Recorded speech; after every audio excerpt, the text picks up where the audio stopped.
Hallelujah.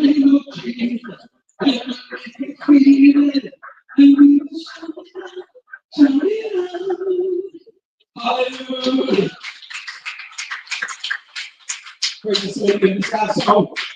This went to the 2012 collection workplace 6.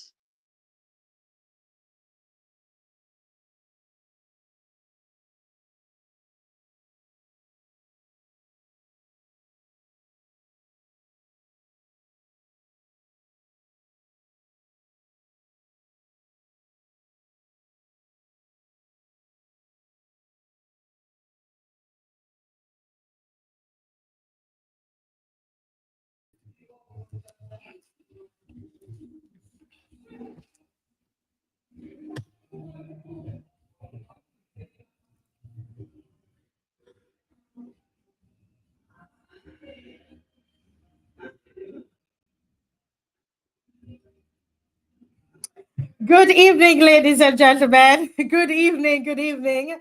As you can see, we had a little technical thing. Can you hear me? Are you able to hear me? Wonderful, wonderful, wonderful, wonderful. Let me know. Give me thumbs up if you can hear me. Can you hear me? Yes. Thank you, Jerry. You saw me here trying to work it all out. Well, we're actually at the we're at the Walk Holy Pure Kaiso event at Praise Academy. As you can tell, I'm in a whole different space. All right. So that's where I am at the moment. Wonderful. I am so sorry for that beginning where you're seeing me and you were not hearing me, and you're hearing me loud and clear. Wonderful, wonderful. What we were trying to do was to give you a little bit of what was happening at the concert, but that is not happening. Oh, Errol Callender said he can't hear me. Everybody else says that they can hear me. Welcome to the Marcia Weekes Show. I am sorry that the way we started, but you could tell I was having a little challenge there. But welcome, welcome. It's a joy to have you this evening with us here on the Marcia Weekes Show. And what we're going to do right now, as we always do, if you hear, you can hear in the background, you hear the music. That's James Leacock that is actually singing. But we can't get the live feed. I noticed the live feed isn't happening. So we're not getting that for you at the moment. We wanted you to get a taste of the concert, all right, before our guests arrive this evening. But that's okay. We are all here together. Have you liked and shared? Have you liked and shared, people? Like, share, and subscribe. We need you to do that tonight. We have an amazing show lined up for you. We need you to like and share and subscribe. Okay? Everybody. Well, let's go to the national anthem.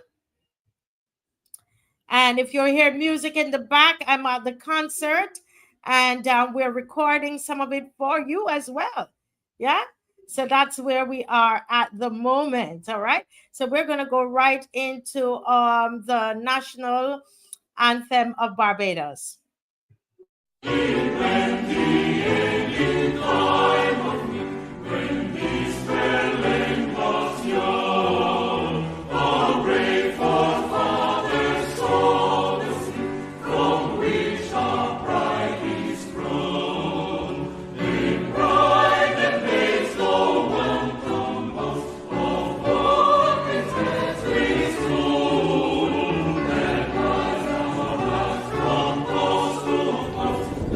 Bright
Yes, yes, folks.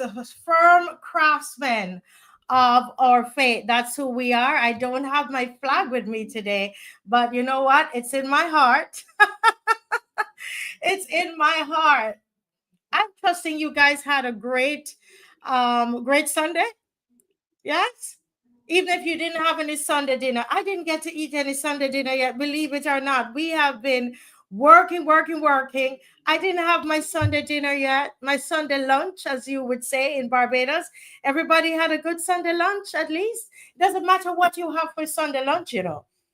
It doesn't matter what you have for Sunday lunch. Once you had something to eat, it could be two mangoes. It could be two mangoes, you know. Yeah. It could be two mangoes. It could be a breadfruit with some butter. You know, coming up in Jamaica, you know what we used to love to eat? Some dumplings with butter, just butter, salt butter.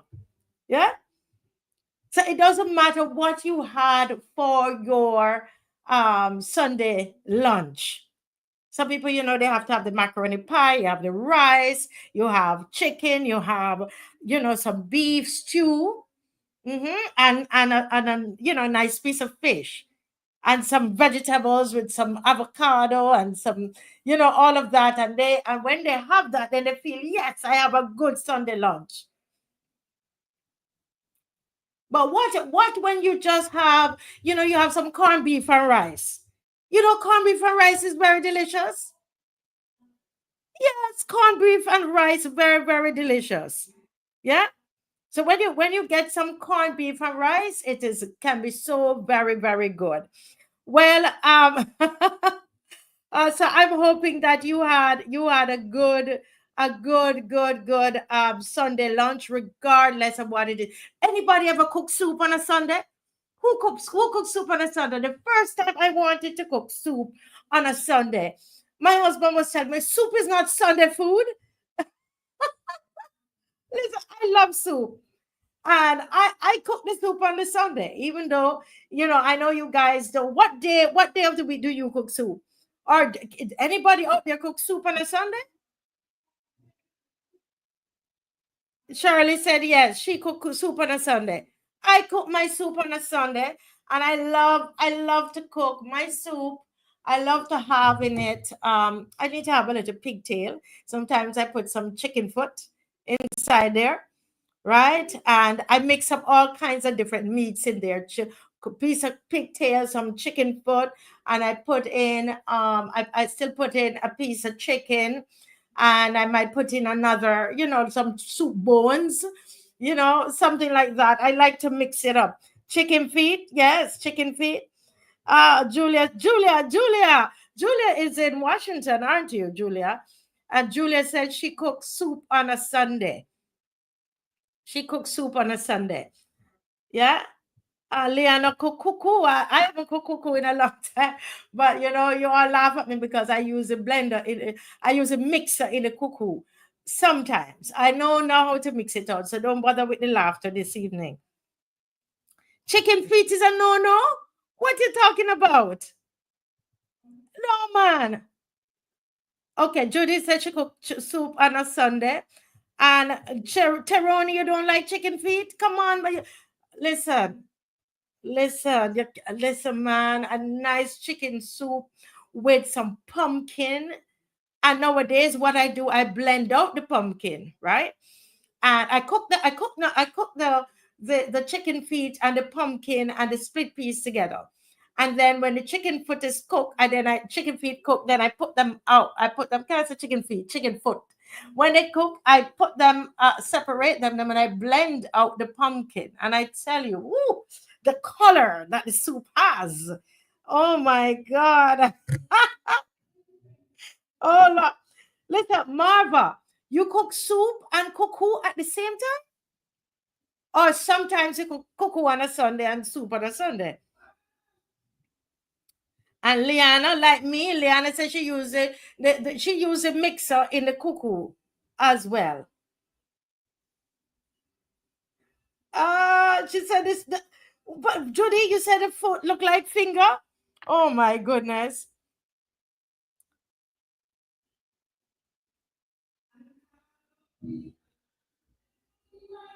Oh boy. Well, okay, wonderful, wonderful. Well, I'm gonna try my best. Wait, Sonny inviting us so good English Sunday roast beef and Yorkshire pudding. Wait, did you all hear that? Did you, Sonny? Sonny, we're good friends. I can run this joke with you, Sonny. Let me ask you a question, Sonny. You have seasoning on that roast and that roast. You know that I love my seasoning. You know, I don't want. Listen, she's my good English friend, Sonny. You need make sure you season that roast, okay? But while Sonny answer me, let me see if I can get a little bit of this concert that's happening at Praise Academy. Some people keep it on money, so government intervene. The charges to keep your life. My system of trauma is pregnant. All them to be not my land, but I learned from early. Nothing is free in this country. I want them to understand that this is my land. Okay, okay, protest, this is my piece. I want them to understand that this is my land.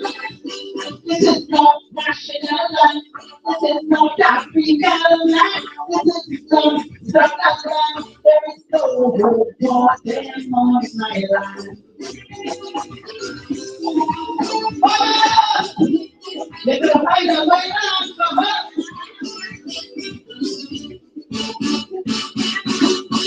I'm a pro-Arabia woman.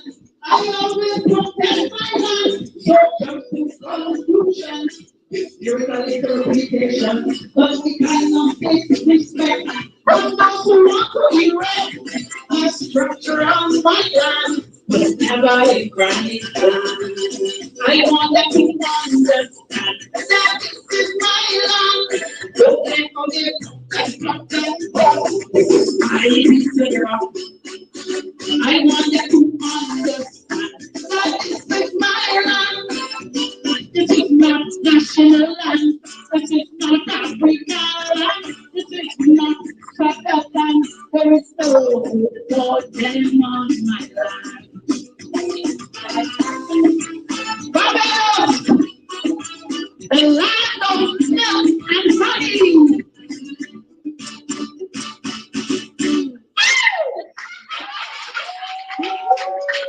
Thank you so very much. You know, God continues to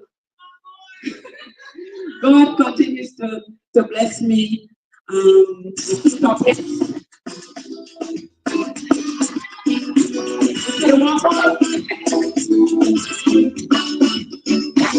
From the top, from the top, from the top.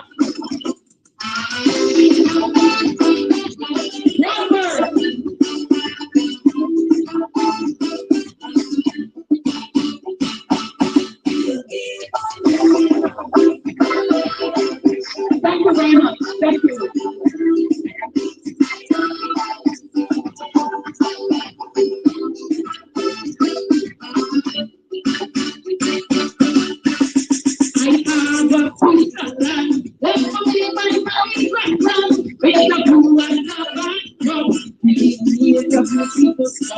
Let people find the faith, find the best for that fire. So I'm getting your worries. I want them to understand that this is my life. Okay, okay, this is my answer.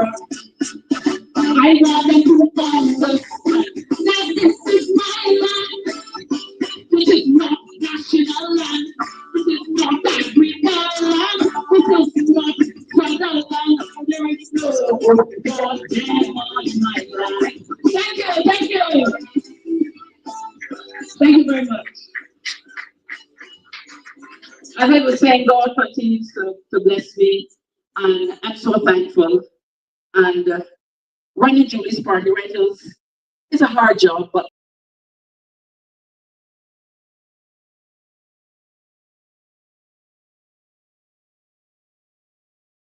live at the Walk Holy Pure Kaiso concert, and that is Lady Virtue singing "This Is My Land." This is my land. I wanted you, because you're hearing the singing. I wanted you to get a little piece of the singing.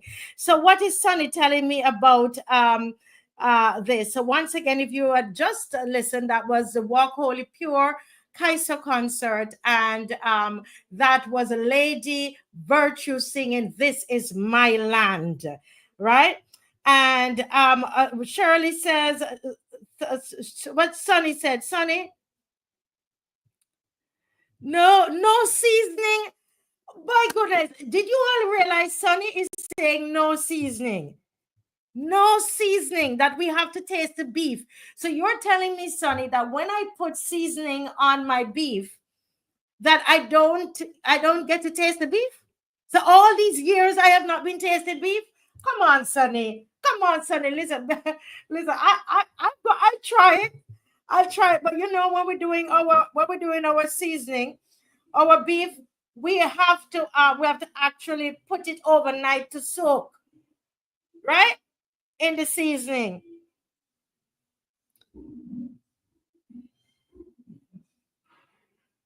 What Sonny said, that we're gonna have it with horseradish sauce. All right, I'll come back and tell the people.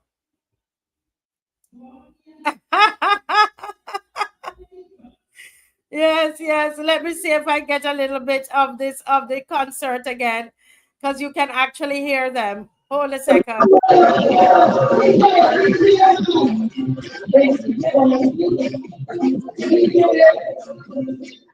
Listen, when you are given a job, it was not one of the job. If you were working for me, I would hire you.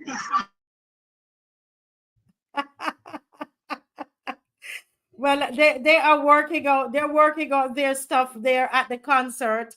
Sonny, Tony Paris say you're talking foolishness, Julie. Sonny. Oh my goodness. Oh, well, you know what? It's good to experience other people's culture. There's nothing wrong with experiencing other people's culture. All right. That's okay. Well, whether she cook with the seasoning or not, I know I could tell her that. And I will try it without the seasoning. But Julie, Sonny, do you actually have salt on it? Do you have I know at least you always say we add a little salt, and we're not gonna add a little pepper. You always say salt and some pepper. I never hear onion or other things.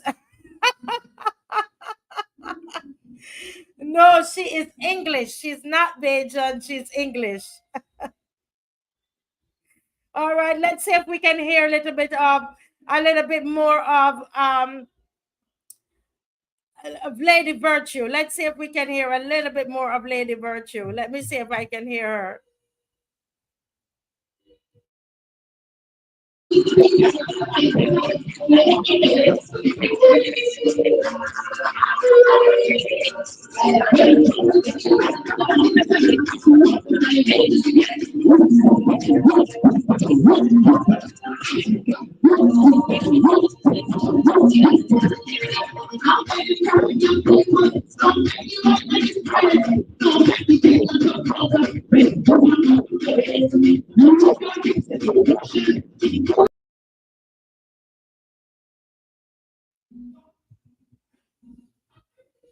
I was trying to see if we could hear a little of the concert, but for some reason that sound is distorted.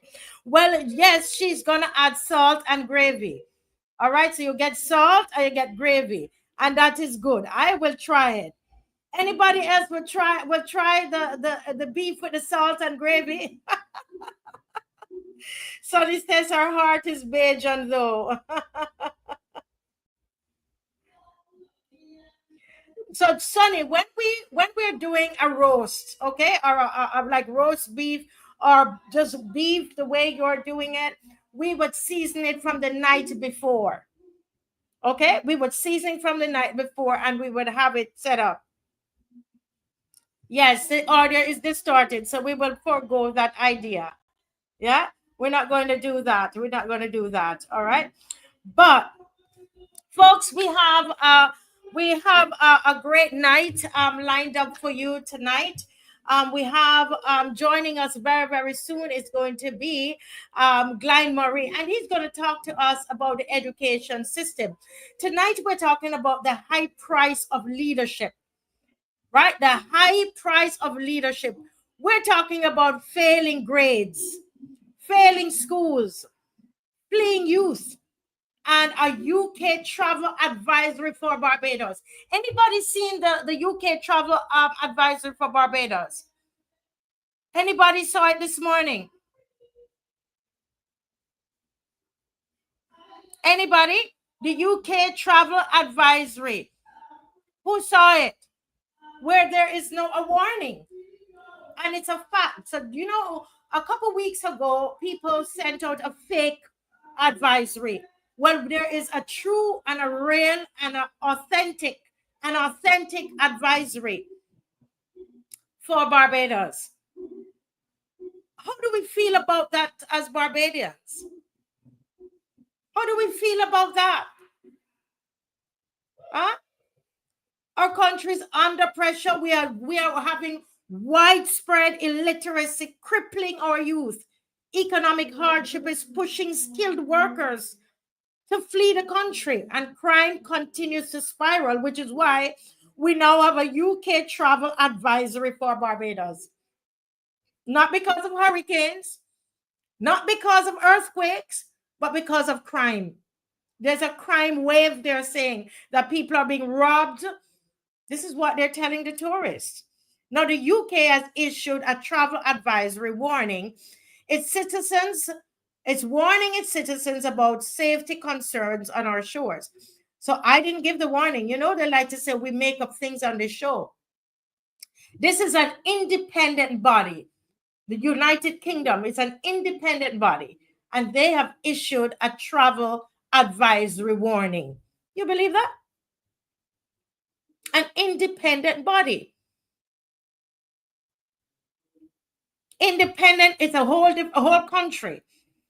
Now, they're going to want to say, don't listen to the UK travel advisory. However, when the DLP, when the downgrades were given, they wanted us to accept those, right? You see politics? What does this say about the state of our nation, Barbadians? What does this say about the state of our nation? Tonight, we're going to dive into the fallout from years of neglect by this government, years of neglect in education. We're going to examine how government policies are accelerating migration. A lot of our young people are leaving, and they will tell you there's nothing to stay here for, nothing. What does the UK downgrade really mean for our international image and tourism sector? Let's have this discussion before. I want us to talk about this before Mr. GLYNE Murray comes on. This UK, this warning and advisory, what does that mean for our international image as a country and for the tourism sector? Have we reached the breaking point yet? Do you think there's still time for turning things around? I want to talk a little about this UK travel advisory. What are your thoughts about this? Let me get to the comment section. Ryan Rock says, Mr. Jason Phillip warned the government on DLP TV on those days before he said it could be very bad for the tourist industry. Yes, he did. Yes, he did. Yes, he did. Sharon Ennis says, imagine Mr. Mackey Holder, ambassador, said he wasn't aware of the advisory. Oh, you're not. You are the consulate general in the UK, and you did not know about the advisory. Do you see? I mean, a lot of these people is either that he's total, you know, he's not telling the truth on this particular issue, or he is out of touch, completely out of touch.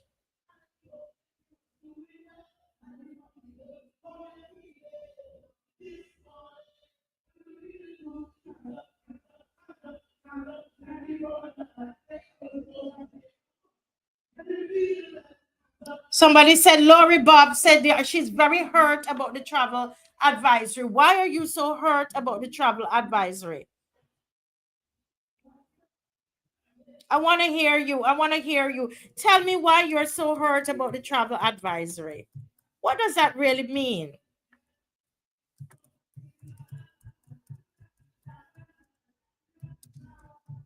What does this mean for us? And you know, while you're typing your response, let me say to you guys, all that this is telling us is that we are paying the price for we're paying a high price for poor leadership. This is the high price of poor leadership in Barbados. I don't think we've ever received a UK travel advisor. You have to remember that tourism is really what our economy, is based on tourism. That's our safety net. That's our go-to.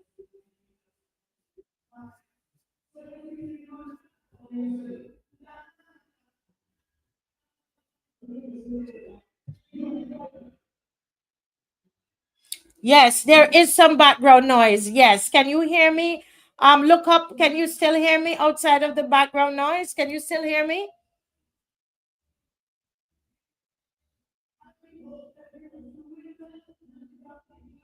Can you still hear?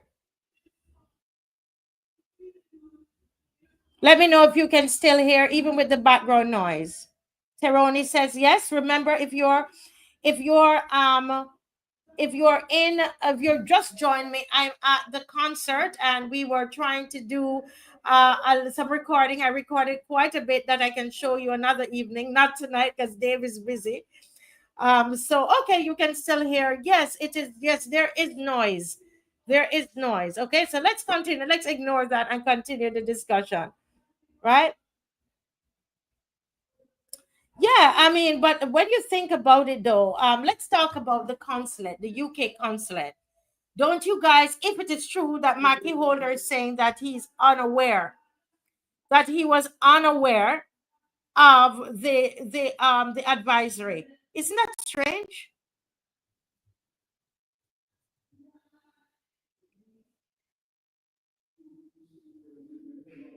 Huh?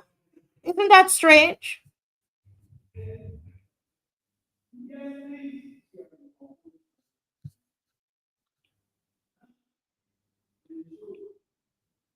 Folks, what do you think this means for Barbados? The UK travel advisor for Barbados. As Bajans, let's have a conversation.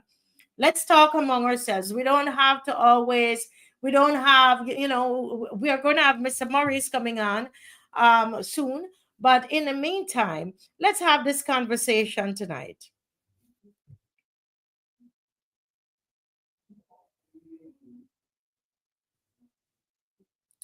What does this mean for Barbados? Put on your thinking cap. What does this mean? What does it really mean? Do you think it's going to affect the tourism coming out of the UK?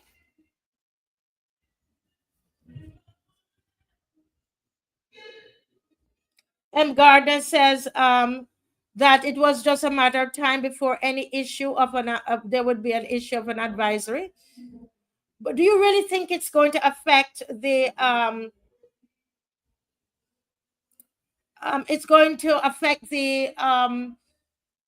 tourists? Do you think they're really going to take that advisory? And if they do, what does this really mean?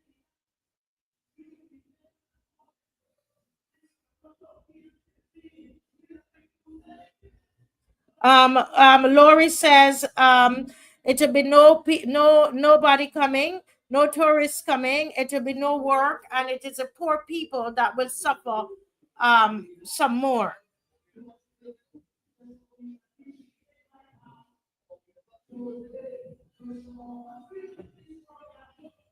Okay, Lewis Carl said Barbados is not Little England anymore. What does that have to do? Not being Little England anymore. What does that have to do with the UK travel advisory? I want to hear from you. I want us to think about it, because sometimes we say, oh, that's bad for Barbados, but in what way? Is it going to affect you?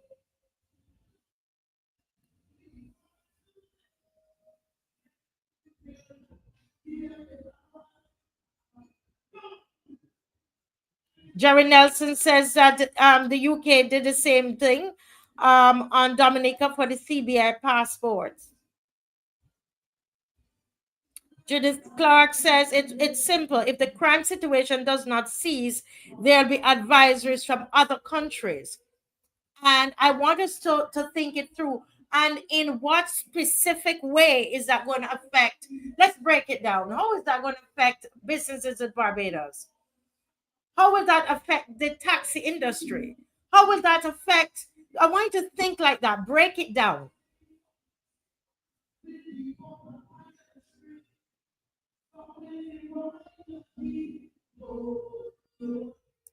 Yeah, Adrian says UK safety and security concern crime. There have been incidents of violent crime, including armed robbery, sexual assault, gang-related shootings, and carjackings. That's exactly what was in the advisory. And I'm saying, I want, because a lot of times we don't say, oh, that's bad for Barbados. I want us to really, really think it through. So somebody said, it makes me feel sad. Why? What industries will be affected?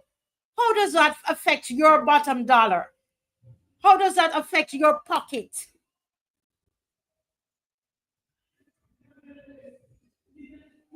Ryan Rock is saying, yes, it can probably affect the tourist numbers from the UK, but they would say no. This is our biggest earner, they say. So the UK market is the biggest earner. And this travel advisory is coming from the UK market.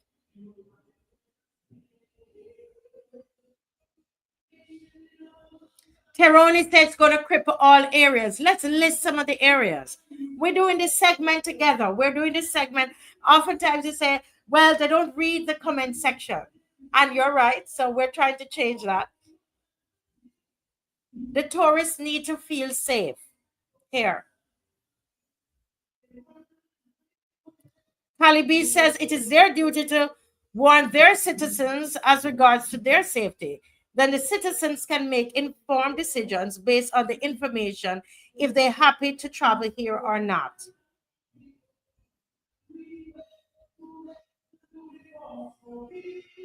Judith, now we're talking. It's going to affect hotel workers.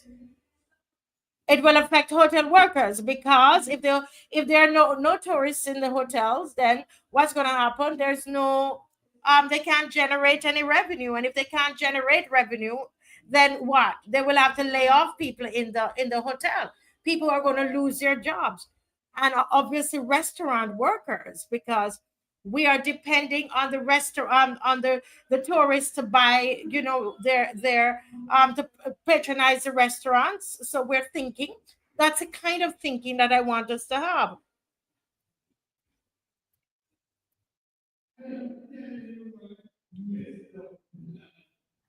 Shirley says taxes, hotels, small businesses are going to be affected. Taxes, hotels, and small businesses.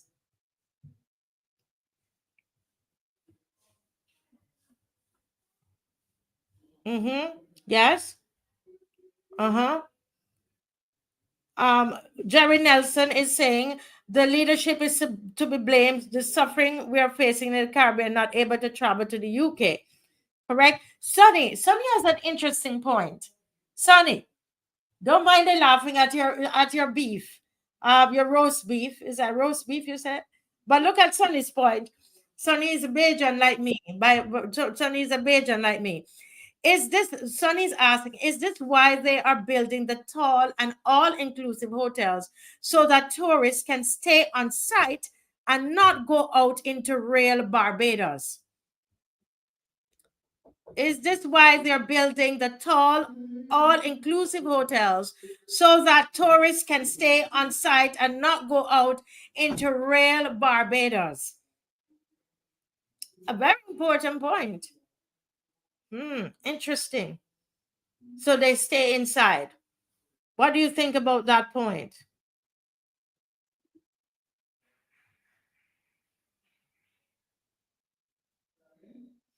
Liana Bell says they're investing in all these hotels, and who is going to come to fill them when crime is out of control?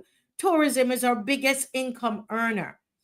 And I mean, we're seeing hotels. In fact, they're saying that, I guess they're going to go down in history as being the ones that constructed the most hotels. The government that constructed the most hotels. But if the crime is at the state that it's in, who is going to come? Or is it that they're keeping them in an all-inclusive environment? I see Mr. Murray there, and so he has to give me a thumbs up if he's ready to come in. Wonderful. He's coming in to help me early. All right, let him come. Let me read a little bit more of your comments before I let him come in.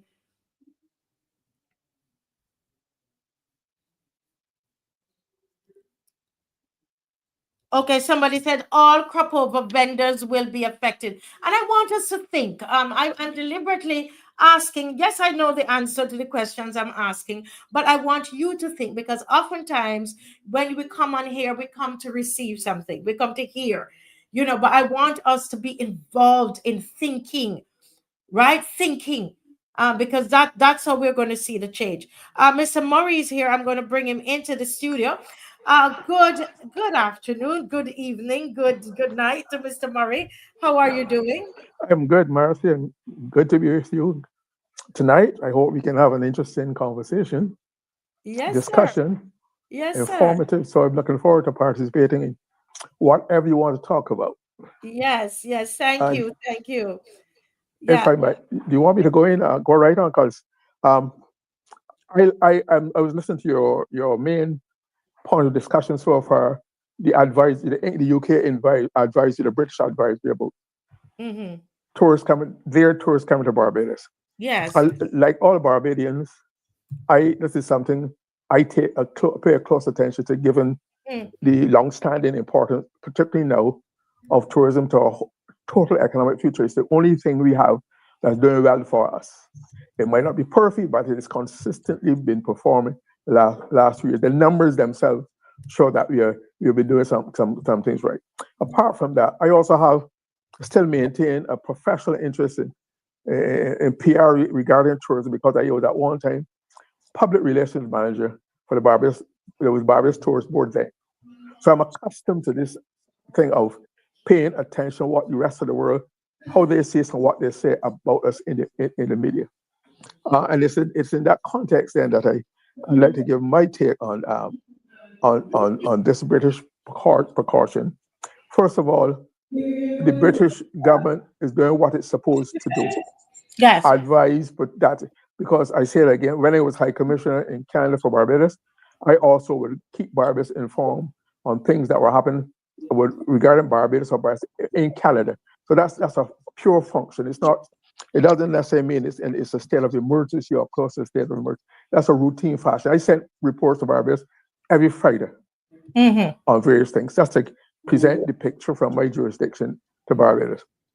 So I would caution that. While we do not like to see these things happen, ideally we like to believe there was no crime at all anywhere in the world, but that doesn't exist. But what we need to do is what the British government is doing: advise their persons to be more alert, because we know ourselves that the crime situation is not what it has traditionally been. Yes. And that's what we've been right. That's why we've been agitated about pressing the government, support the police, agitated for the police sector, because we know how important crime is to the stability of the country. Everything else hinges on crime and security and safety. So therefore, I think that the British government gave us responsible, and they took it fulfill its responsibility.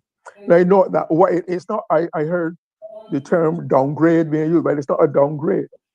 If it's a downgrade from what to what? It's an advisory. It's a travel advisory. It's a caution. It's a caution that things have changed. And I've been to New York and other parts where you get these advisories to all visitors who are not familiar with these circumstances and the environment. And they're encouraged to be cautious to take care, be on the lookout. So this is understandable, and this is thing. I see where you quoted Mr. Holder as saying he's not aware of the advisory. I thought that was interesting, but I'm even more interested in what Minister GLYNE Murray, in a very fulsome response in the same today's paper, gave it context. He is saying that he acknowledges the existence of the advisory, but he's saying he just came back from Europe. He was between Britain and Europe. He said he had 11 meetings in 4 days. So he was just come back from Europe, and he said that during his discussion both in Britain and in Europe, and it's on page 3 of today's paper, headline Brits weren't right. He's saying that the issue they discussed Barbados' profile, what's happening with it, and the pros and the cons, the good and the bad, but at no time they did not vouchsafe any information, they did not initiate that there was any excessive concern about crime. Okay. It was not an issue. He said that he also met with the travel trade, the airlines, etc. Nobody in England or in his meetings in Europe mentioned that crime was a deterrent, was becoming a big humbug for them, for their clients, etc. So I think there's some hope there. Not that we should relax. We have to keep pressing on to make sure we improve the situation. So I don't think of course, it has any negative publicity would have kind of fallout to the disadvantage of a country. But still, we have to be practical and reasonable and keep our heads on. I keep doing what we're doing to maintain Barbados' good name as much as possible. By calling the public to be on the lookout, to help look after tourists, look after themselves, advise the police. So it's a national effort, like we've all agreed, and that needs everybody's support. So I don't think we need to we should pay careful note of it, because the next one might be more dire. But we should take note of it on the implications that you said, and then use that to help fortify our determination to make things better for Barbadians first of all, and the tourists who come here to visit us. Yes, thank you, Mr. Murray. Let me go to the comment section and just read some of the comments that our viewers have. Leanna Bell, wonder if I read this one. She said they're investing in all these hotels, and who's going to come to fill them when the crime is out of control? Tourism is our biggest income earner. Okay, guys, but make sure you like and share. Please like and share. Guys,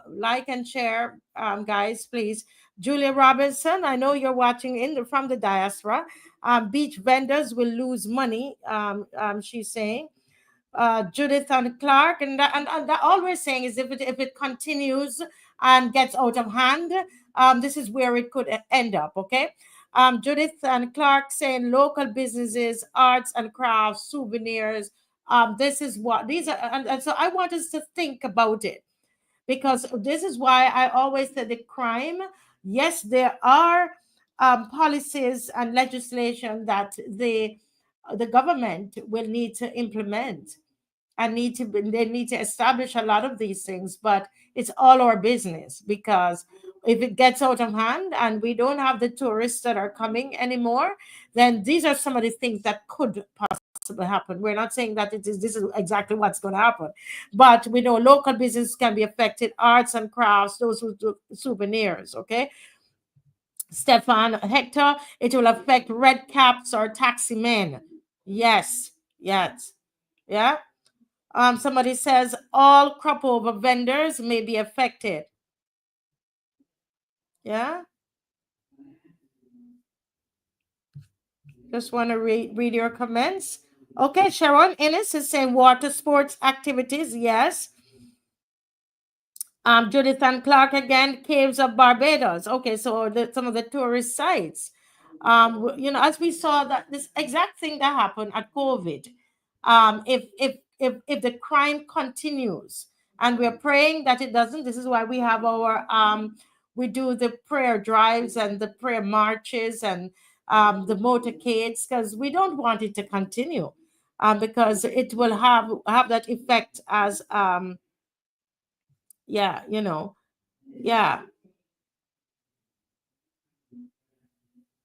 Let's see here. Yes. Yes. And Adrian Hines is reminding us that they said the crime section has been updated to reference the risk of carjacking, safety and security page, and that is a concern. That for me, really, that's a concern. It was horrible to see the woman being dragged out, or out of her vehicle. Yeah. Yeah, and as Adrian is saying, when did the UK ever warn its citizens about carjacking in Barbados? So this is something, guys, that we have to take seriously. It is not the end of the world, and it doesn't mean that the tourists are going to stop coming tomorrow. But it is a warning. It is something that that we need to pay a lot of attention to. Right now, I'm gonna go right into Mr. Morris segment, and where he has he has a presentation for us. Unfortunately tonight, Mr. Murray, I'm not sure if I'll be able to show you a slide because Dave is very busy. But we are just, I know you're going to talk about our My topic is yes, go right ahead. widespread illiteracy and ignored national disgrace. Widespread illiteracy and ignored national disgrace. And I feel very strongly, I think very strongly and deeply about this matter because part of our national boast and part of the public perception and reputation of Barbados is that at one time we had literacy in the 90s, almost 100. So that means we had very little illiteracy. That situation has unfortunately changed. And what bothers me is that it has not had the same outrage among Barbadians as, say, justifiable crime has. I mean, because illiteracy is I call it a social disease that will do even more damage to Barbadians if left unaddressed than crime. You can lock up, you can fine, you can do things to curtail crime. But when somebody is illiterate, it's not easy to turn up. It's a different process. It's much more damaging. And illiteracy basically is generally defined as the inability to read or write. And some people will say count, but in the inability to read or write. And that has severe implications for Barbados. And what bothers me is that having had such a fine reputation, where we even exported persons, where people who went to school in Barbados to 7th standard could go abroad in the Caribbean elsewhere and work, go to universities and do well because the foundation and literacy is the foundation of all education, of all life. Read and write, because that you're nothing. You are handicapped. You can't function. You can't understand. You can't involve yourself. You are just a passenger, flotsam and jetsam in the sea of life. You're not really fulfilling your potential. And therefore, I think that I remember, and one of the reasons why I feel so strongly about this is that I remember one of the things I admire most was Fidel Castro, is that virtually as soon as he overthrew the Batista regime in Cuba, he launched a program to eradicate illiteracy.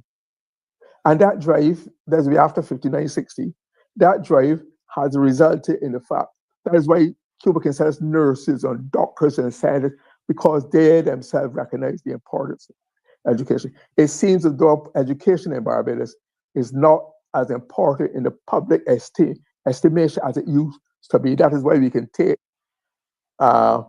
feel even more upset about the West Indies failing in cricket, getting bowled for 27, than we are getting these persistent reports. Because we should not be comfortable with the fact that we get these persistent reports the last 2 years that people are leaving fifth form of secondary schools and still can't read or write. To me, it's horrible. That should be unthinkable, unacceptable, intolerable in a Barbadian society. Because Barbados had all reverence for and support for education, even when we were a colony, right?